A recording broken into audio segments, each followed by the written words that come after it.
Pas ndodhjes së një primjeje të gjatë dhe plot tension në Big Brother, atmosfera në shtëpi ndryshoi krejtësisht. Banorët u ulën të gjithë bashkë për të ngrënë darkë. Ishte ai momenti i rrallë kur loja ndalej dhe grupi dukej më njerëzor. Në sfond misi një muzikë arabe. Ajo që filloi si një melodi e lehtë, u kthye shpejt në një energji elektrizuese brenda shtëpisë. Selina u ngrit nga tavolina dhe nisi të kërcej mbi karrige.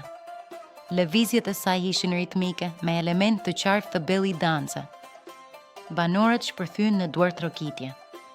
Atmosfera u kthye në festë, ku disa qeshnin e disa shoqëronin ritmin me duar. Atëherë Rogerti mori rolin e shamanit, duke improvizuar vargje me humor. Jalla Selina, jalla Dubai. Ishte një moment ku Selina dukej plotësisht e lirë nga presioni i lojës. Vetëm muzikë dhe gëzim i pastër. Ky moment tregoi se Big Brother nuk është vetëm dram, por edhe bashkëjetesë dhe çaste spontane që lindin papritur.